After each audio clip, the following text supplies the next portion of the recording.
universally acknowledged that a single man in possession of a good fortune must be in want of a wife.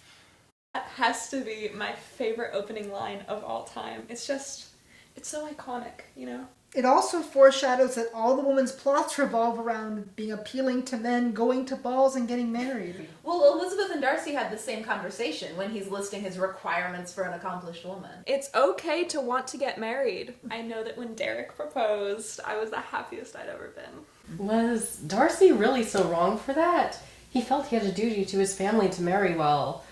It's the Anthony Bridgerton thing. Can you blame him for responding to the pressures of society? Anthony Bridgerton is so hot. Yeah. Mr. Darcy was still rather unkind to her at the ball. I do not know if I would have been so forgiving.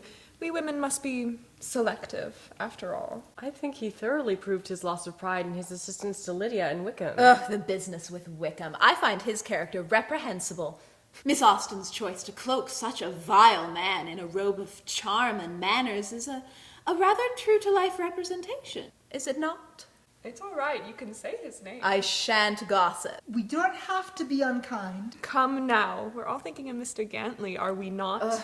Is it fair to compare Gantley to Wickham, though? I think Wickham is rather romantic. Harriet! Dude, Wickham is so problematic, I don't even know where to start. Okay, hear me out. I think he and Lydia were really in love. He was just trying to make her happy. Let a girl live. Okay, so you're just going to ignore the fact that he tried to elope with Darcy's sister when she was 15, and it's supposed to be romantic when he does it again with Lydia. If that was my sister, I'd be livid. Okay, let's tone it down a little bit. We're all entitled to our opinions, but let's just be civil. I was being civil. Sorry, Han. No, it's fine. You're all good. I care about you, okay? You deserve a man who, actually respects you. Perhaps it is safe to say that Harriet is not quite ready to make a prudent match for herself if she would select Wickham for a husband. It's all right. We're not all ready to marry. I think we should all be grateful to cherish love while we still can. Oh, Catherine, I'm so sorry. I have spoken too much of my own happiness, and I have neglected to consider yours. It is all right.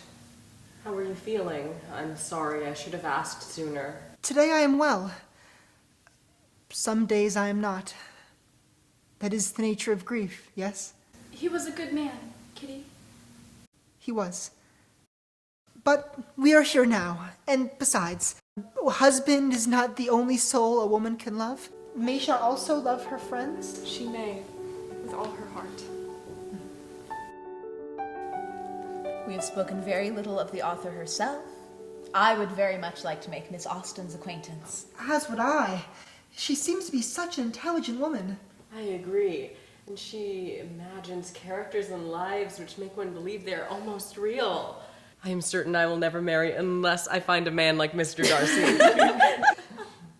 It makes me happy to know that women of the past like Austen have always been successful out of marriage. It wasn't the only way to get happiness or social status. There's also a bittersweetness to her writing. It feels like she had a lot to love, but she also had a lot to long for. Mrs. Bennet reminds me of my mom. You're so right. I love Deborah, but she's a lot sometimes. I still love you, even if you are a Wickham fangirl. Love you too.